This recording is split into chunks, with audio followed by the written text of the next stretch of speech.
السلام علیکم ورحمۃ اللہ وبرکاتہ۔ ہمارے آقا صلی اللہ علیہ وسلم کو کھانے کی جو چیزیں سب سے زیادہ پسند تھیں، آج انہی چیزوں کے بارے میں آپ لوگوں کو بتانے جا رہا ہوں۔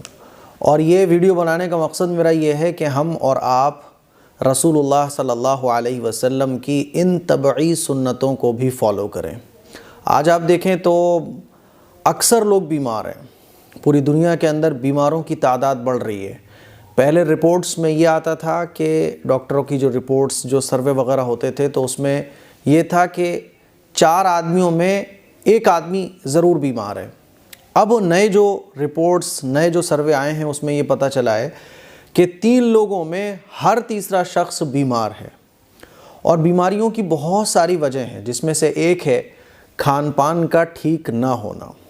جو کھانے ہم لوگ کھا رہے ہیں تو ان کھانوں میں ملاوٹ، دوسرا کہ ان کھانوں کو بنانے کے طریقے بہت زیادہ تیلی چیزیں، آئلی چیزیں، اور پھر کھانے کی کوئی ترتیب نہیں ہے، کوئی سیٹنگ نہیں ہے۔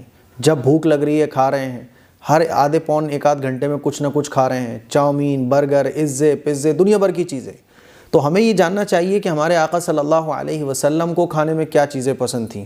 جب آپ حضور علیہ الصلوۃ والسلام کی ان طبعی سنتوں پر غور کریں گے تو آپ کو پتہ چلے گا کہ رسول اللہ صلی اللہ علیہ وسلم ہر وہ کھانا پسند فرماتے تھے جو صحت کے لیے فائدہ مند ہو، جس سے صحت کی حفاظت رہے، آپ بیماریوں سے دور رہیں۔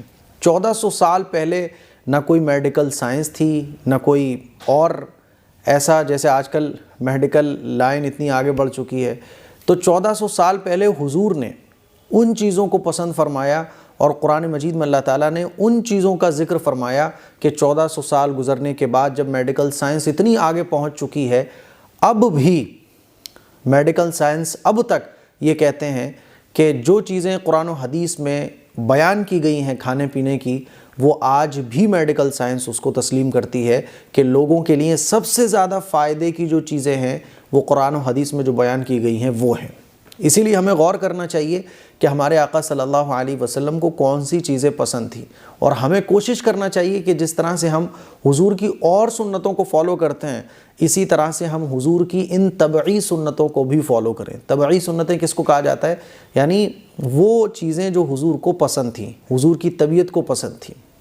نمبر 1، آئیے جانتے ہیں حضور علیہ الصلوۃ والسلام کے کھانوں کی لسٹ جو حضور کو سب سے زیادہ پسند تھے۔ حضور کا کھانا بہت سادہ ہوتا تھا۔ حضور علیہ الصلوۃ والسلام کی کوئی فیوریٹ ڈش تو نہیں تھی، ایسا نہیں تھا کہ حضور کہتے ہوں کہ بھائی میری یہ فیوریٹ ڈش ہے، اس کو بنواؤ۔ جو سامنے آ جاتا تھا حضور اس کھانے کو کھا لیا کرتے تھے۔ پسند نہیں آتا تھا تو عیب نہیں نکالتے تھے، بس ہاتھ کو روک دیا کرتے تھے۔ تو جو چند کھانے جن کے بارے میں پتہ چلتا ہے یہ حضور کو زیادہ پسند تھے، ان میں سے پہلا ہے گوشت۔ گوشت جو ہے نا، اور گوشت بھی کون سا؟ بکرے کا، یعنی جو حلال جانور ہیں ان کا گوشت۔ گوشت صحت کے لیے یہ مفید غذا ہے۔ رسول اللہ صلی اللہ علیہ وسلم کو کھانے میں گوشت پسند تھا۔ آپ صلی اللہ علیہ وسلم نے فرمایا کہ دنیا والوں اور جنت والوں دونوں کے کھانے کا جو سردار ہے وہ گوشت ہے۔ تو پتہ یہ چلا کہ حضور کو گوشت پسند تھا۔ اور آپ جب گوگل کریں گے کہ گوشت کھانے کے فائدے، تو جتنے بھی حلال جانور ہیں، ہے نا، تو آپ کو بہت لمبی لسٹ آ جائے گی۔ اگر میں سارے فائدے گنانا شروع کر دوں آپ کو تو یہ ویڈیو بہت لمبا ہو جائے گا۔ گوشت کھانے کے فائدے تو آپ گوگل کریں گے تو میڈیکل لائن کی جو بھی ریسرچ ہیں وہ ساری آپ کے سامنے آ جائیں گی، ان کو آپ پڑھ سکتے ہیں۔ میں تو موٹا موٹا آپ کو بتا رہا ہوں۔ دوسری جو ڈش ہے جو حضور کو پسند تھی وہ ہے سرید۔ سرید آپ علیہ الصلوۃ والسلام کو بہت مرغوب تھی یہ ڈش۔ سرید کس کو کہتے ہیں؟ سرید اس کھانے کو کہتے ہیں جو شوربے یا پتلی دال میں روٹی بھگو کر تیار کیا جاتا ہے۔ اور سرید کی ایک قسم ہوتی ہے جو میٹھی ہوتی ہے، اس کو حلوہ بھی کہا جاتا ہے۔ یہ ستو میں خشک کھجور اور گھی ملا کر ملیدے کی طرح اس کو تیار کیا جاتا ہے۔ آپ صلی اللہ علیہ وسلم دوسرے کھانوں پر سرید کو فوقیت دیتے تھے اور اسے کھانے کا سردار کہتے تھے، یعنی حضور کو سرید بہت پسند تھا۔ تو سمجھ گئے؟ اب سرید دیکھو کتنا سمپل کھانا ہے، شوربے میں روٹی، یا وہ ہم لوگ کرتے ہیں نا، اب تو اس کا رواج ہی ختم ہو گیا ہے، لیکن مجھے آج بھی بہت پسند ہے کہ دال ہوتی ہے نا، دال میں روٹی کے ٹکڑے کرنے کے بعد ملا کے پھر کھاؤ، نیبو ویبو ڈال کے مزہ آ جاتا ہے۔ تو سرید حضور کو بہت پسند تھا۔ کدو، نمبر 3 کدو۔ آپ صلی اللہ علیہ وسلم کو سبزیوں میں سب سے زیادہ کدو یعنی لوکی پسند تھا۔ حضرت انس رضی اللہ تعالیٰ عنہ راوی ہیں حدیث کے، کہتے ہیں کہ ایک درزی نے رسول اللہ صلی اللہ علیہ وسلم کی دعوت کی، کھانے میں جو کی روٹی اور شوربہ پیش کیا، شوربے میں کدو اور گوشت تھا۔ میں نے دیکھا کہ اللہ کے نبی صلی اللہ علیہ وسلم پیالے کے کناروں سے کدو کے ٹکڑے تلاش کر کے نکال لیتے اور تناول فرماتے۔ اس دن سے ہی میں نے کدو کے بغیر کھانا نہیں کھایا۔ صحابہ حضور کے طریقوں کے اتنے بڑے عاشق تھے، ہے نا۔ ہوتا ہے نا کوئی فیوریٹ چیز آ رہی ہوتی ہے تو ہم اس کو تلاش کر رہے ہوتے ہیں، جیسے کہ زردے میں اگر میوہ پڑی ہو تو ہم اسی سائڈ سے زردہ لیتے ہیں جہاں میوہ ہوتا ہے۔ تو ایسے ہی پلیٹ میں حضور شوربے میں سے کدو کو تلاش کر کے کھا رہے تھے۔ صحابی رسول فرماتے ہیں کہ اس دن سے میں نے کدو کے بغیر کھانا ہی نہیں کھایا۔ سوچو ذرا کتنے بڑے عاشق تھے صحابہ اکرام۔ رسول اللہ صلی اللہ علیہ وسلم کثرت سے لوکی کا استعمال فرماتے۔ رسول اللہ صلی اللہ علیہ وسلم کا ارشاد ہے، لوکی کھاؤ، یہ دماغ کو طاقت دیتا ہے۔ حضرت عائشہ رضی اللہ تعالیٰ عنہ فرماتی ہیں کہ رسول اللہ صلی اللہ علیہ وسلم نے فرمایا، اے عائشہ، جب تم ہانڈی پکانے کے لیے تیاری کرو تو اس میں زیادہ مقدار میں کدو ڈال دو، اس لیے کہ کدو دلوں کو مضبوط کرتا ہے۔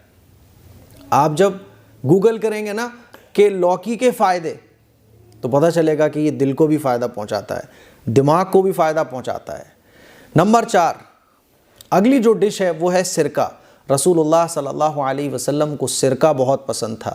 حضرت جابر رضی اللہ تعالیٰ عنہ روایت کرتے ہیں کہ رسول اللہ صلی اللہ علیہ وسلم نے ایک مرتبہ اہل خانہ سے یعنی گھر والوں سے دریافت فرمایا کہ کیا کوئی سالن ہے؟ تو گھر والوں نے اندر سے آواز آئی کہ سرکے کے سوا گھر میں کچھ بھی نہیں ہے۔ تو رسول اللہ صلی اللہ علیہ وسلم نے فرمایا کہ سرکہ ہی لے آؤ، اور سرکہ حضور نے تناول فرمایا۔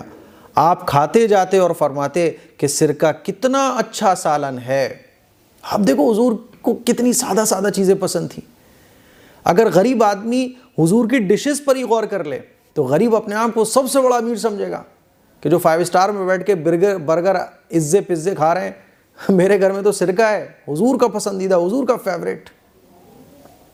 تو حضور علیہ الصلوۃ والسلام سرکہ کھا رہے تھے اور فرما رہے تھے کہ سرکہ کتنا اچھا سالن ہے۔ پھر آپ نے فرمایا کہ جس گھر میں سرکہ ہو وہ لوگ غریب بھوکے نہیں، جس گھر میں سرکہ ہو وہ لوگ غریب نہیں۔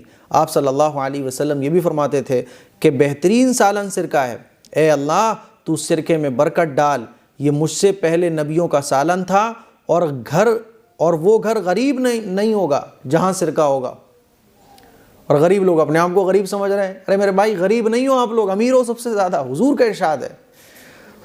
اگلی جو ڈش ہے وہ ہے پنیر۔ رسول اللہ صلی اللہ علیہ وسلم کو پنیر بھی بڑا پسند تھا۔ اچھا، سرکے کے بارے میں جب آپ گوگل کرو گے سرکے کے بھی بے شمار فائدے ہیں، اور پنیر کے بھی فائدے سب لوگ جانتے ہیں کہ پنیر کے کتنے فائدے ہیں۔ حضرت عبداللہ ابن عمر رضی اللہ تعالیٰ عنہ کی روایت ہے کہ غزوہ تبوک کے موقع پر حضور علیہ الصلوۃ والسلام کی خدمت میں پنیر پیش کیا گیا، تو آپ نے چھری طلب کی اور اس سے بسم اللہ پڑھ کر پنیر کو کاٹا، اور آپ صلی اللہ علیہ وسلم نے پنیر کا استعمال فرمایا۔ تو کھانے میں حضور علیہ الصلوۃ والسلام کو پنیر بھی پسند تھا۔ اگلا جو کھانا ہے وہ ہے شہد۔ شہد کے بارے میں کون نہیں جانتا؟ ایک بہت لمبی لسٹ ہے، میڈیکل سائنس کی جو تحقیق ہے، شہد کے اتنے فائدے ہیں کہ ایسی موٹی موٹی کتابیں شہد کے فائدوں پر لکھی ہیں۔ قرآن میں ذکر ہے شہد کا، شفاء للناس، شہد کے بے شمار فائدے۔ حضور کو شہد بہت پسند تھا، تو قرآن نے شہد کے بارے میں شفاء للناس کہا ہے۔ بہت سی بیماریوں کی دوا ہے شہد کے اندر، ہے نا۔ آپ اس کا اندازہ اسی سے لگا سکتے ہیں کہ رسول اللہ صلی اللہ علیہ وسلم نے فرمایا 2 چیزوں سے صحت حاصل کرو، شہد اور قرآن۔ اور بہت سی دفعہ حضور علیہ الصلوۃ والسلام نے مریضوں کو شہد کھانے کا حکم دیا کہ شہد کھاؤ، شہد کھلاؤ مریض کو اپنے۔ اور آپ جب غور کریں گے تو شہد جو ہے نا یہ بچے کے لیے بھی فائدہ مند ہے. جو ابھی بچہ پیدا ہوا ہے نا تو آپ نے دیکھا ہوگا شہد اس کو کھلایا جاتا ہے, اور جو مرنے کے قریب وہ بوڑھے سے بوڑھا اس کو بھی شہد کھلایا جاتا ہے. شہد جو ہے نا ہر عمر کے انسان کے لیے فائدہ مند ہے. حضور علیہ الصلوۃ والسلام نے کئی دفعہ شہد کھانے کا مریضوں کو حکم دیا ہے, اور شہد جیسے ہی ہم کھاتے ہیں نا تو شہد ڈائریکٹ خون میں مل جاتا ہے, اور شہد کا کوئی نقصان نہیں ہے. بہت لمبی لسٹ ہے, کرو گوگل, دیکھو شہد کے کتنے بڑے بڑے فائدے ہیں. اگلی جو ڈش ہے, اگلا جو کھانا ہے وہ ہے کھجور اور چھوارا. کھجور کا ذکر قرآن مجید میں ہے. کھجور ایک بہترین غذا ہے, اور چھوارا جب اس کو سکھا لیا جاتا ہے تو ایک عمدہ میوہ ہے. قرآن کریم میں کئی مقامات پر اس کا ذکر موجود ہے. ایک حدیث میں آتا ہے کہ آپ صلی اللہ علیہ وسلم نے فرمایا, جو شخص روزانہ صبح کو 7 عمدہ اجوا کھجوریں کھا لیا کرے تو اس دن اس کو جادو اور زہر کوئی نقصان نہیں پہنچا سکتا. اور ایک صحابیہ ہیں, ان کا بیان ہے کہ ہم نے نبی کریم صلی اللہ علیہ وسلم کی خدمت میں مکھن اور کھجوریں پیش کیں, تو آپ صلی اللہ علیہ وسلم نے مکھن اور کھجوروں کو پسند فرمایا. ایک موقع پر حضور علیہ الصلوۃ والسلام نے ارشاد فرمایا, جس گھر میں چھوارا نہ ہو اس کے رہنے والے بھوکے ہیں, یعنی چھوارے گھر میں ہونا چاہیے. تو بے شمار فائدے ہیں چھواروں کے, کھجور کے, سب لوگ جانتے ہیں. تو میرے عزیز بھائیوں, کھجور کھائیے آپ. یہ ایسی ڈشز میں بتا رہا ہوں, ایسی کھانے کی وہ چیزیں جو حضور کو پسند تھی کہ اگر آپ کھانے لگے نا تو آپ کے جسم سے آدھی بیماریاں تو بغیر دواؤں کے ختم ہو جائیں گی. اگلا جو کھانا ہے وہ ہے دودھ. نبی علیہ الصلوۃ والسلام کو دودھ بھی بہت پسند تھا. کبھی خالص دودھ نوش فرماتے تھے حضور, کبھی اس میں پانی ملا لیتے تھے. پانی ملا کے بیچنا غلط ہے, لیکن پانی ملا کے آپ پی سکتے ہو, ہے نا. آپ صلی اللہ علیہ وسلم اکثر بکری کا دودھ استعمال فرماتے. آج بھی آپ دیکھیے پلیٹلیٹس جب کم ہو جاتی ہیں تو بکری کا دودھ پلوایا جاتا ہے. مجھے جب بخار آیا تھا مرتبہ تو یاد ہے کہ بکری کا دودھ مجھے پلوایا گیا تھا. بہت اسپیڈ کے ساتھ پلیٹلیٹس بڑھتی ہیں, لیکن بکری کا دودھ پینے کا رواج ہی ختم ہو گیا. اور حضور نے گائے کا بھی دودھ پیا ہے. گائے کے دودھ کے متعلق آپ صلی اللہ علیہ وسلم نے ارشاد فرمایا, گائے کا دودھ استعمال کرو, اس میں شفا ہے اور اس کے گھی میں دوا کی تاثیر ہے. اور ایک موقع پر آپ صلی اللہ علیہ وسلم نے ارشاد فرمایا, دودھ کے علاوہ دوسری چیز نہیں جانتا جو کھانے پینے دونوں کے لیے کافی ہو. اور ایک موقع پر آپ صلی اللہ علیہ وسلم نے فرمایا, گائے کا دودھ ایک علاج ہے, اور اس سے بنا ہوا مکھن یعنی گھی ایک دوا ہے. اور حضور علیہ الصلوۃ والسلام کے بارے میں بہت ساری حدیثیں ملتی ہیں کہ حضور نے دودھ نوش فرمایا. اب آپ مجھے بتاؤ دودھ کے کتنے بڑے فائدے ہیں. دودھ سے جو ہے نا ہڈیاں مضبوط ہوتی ہیں, دودھ جو ہے نا وہ طاقت دیتا ہے. یہ تو سب جانتے ہیں. 1400 سال پہلے نہ کوئی میڈیکل سائنس تھی, نہ کوئی اتنی بڑی ریسرچ موجود تھی, جہالت تھی. اس وقت حضور علیہ الصلوۃ والسلام نے قرآن مجید میں, احادیث مبارکہ میں ایسی چیزوں کا ذکر ہے کہ اگر انسان ان کے کھانے کی عادت ڈال لے تو آدھی بیماریاں تو اس کی ویسے ہی ٹھیک ہو جائیں گی. روغن زیتون, اگلی جو ڈش, اگلا جو کھانا ہے وہ ہے روغن زیتون. حضرت محمد صلی اللہ علیہ وسلم نے روغن زیتون کو بہت پسند فرمایا. نبی کریم صلی اللہ علیہ وسلم روٹی کو روغن زیتون سے چپڑ کر کھایا کرتے تھے. زیتون کے تیل کے کتنے فائدے ہیں. قرآن مجید میں زیتون کا ذکر آیا ہے. رسول اللہ صلی اللہ علیہ وسلم کا ارشاد بھی ہے کہ زیتون کا تیل کھاؤ اور مالش میں استعمال کرو, اس لیے کہ وہ مبارک درخت سے پیدا ہوتا ہے. تو زیتون کا تیل کے بھی بڑے فائدے ہیں. اگلا جو کھانا ہے وہ ہے انجیر. انجیر بھی حضرت محمد صلی اللہ علیہ وسلم کی پسندیدہ غذاؤں میں سے ایک ہے. حضور علیہ الصلوۃ والسلام نے فرمایا کہ انجیر جو ہے نا وہ یہ جنت کا پھل ہے. انجیر کے بارے میں جب آپ گوگل کرو گے تو اس کے بھی بے شمار فائدے ہیں. یہ دل کو طاقت دیتا ہے, خاص طور پر جن کو دورے پڑنے کا مرض ہوتا ہے اس میں بھی بڑا فائدہ دیتا ہے.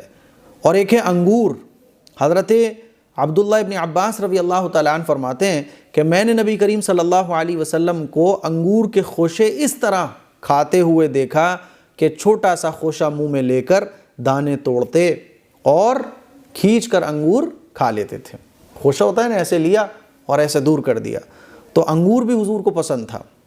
اور حضور کا یہ بھی ارشاد ہے کہ انگور جو ہے نا, قرآن میں بھی ہے کہ اللہ کی نعمتوں میں سے ایک نعمت انگور ہے، اور انگور جنت میں بھی ہوگا۔ انگور ہے، انار ہے، تو حضور کو جو ہے نا وہ فروٹس پسند تھے۔ میرے عزیز بھائیوں، میری بہنوں، اب مجھے آپ بتاؤ کہ اگر ہم اللہ کے نبی صلی اللہ علیہ وسلم کے ان کھانوں کو ہی اپنی زندگی کا حصہ بنا لیں تو میں سمجھتا ہوں کہ 75% دوائیاں ہماری زندگی سے ویسے ہی نکل جائیں گی۔ مجھے امید ہے کہ یہ حضور کے پسندیدہ کھانے کی جو ویڈیو ہے وہ آپ لوگوں کو پسند آئی ہوگی۔ اس کلپ کو شیئر کریں، دوسروں تک پہنچائیں، اور ان کھانوں کو اپنی زندگی میں لے کر آئیں۔ سرکہ ہے، پیسے ہیں تو سب کو اپنی زندگی میں شامل کر لیں، فروٹس کھائیں، میوے کھائیں، اور اگر پیسے نہیں ہیں تو شروع کی جو ڈشز تھیں، شروع کے جو کھانے تھے، وہ تو غریب بھی بڑے آسانی کے ساتھ اپنے گھر میں رکھ سکتا ہے۔ اس کلپ کو شیئر کریں، دوسروں تک پہنچائیں۔ السلام علیکم ورحمۃ اللہ وبرکاتہ۔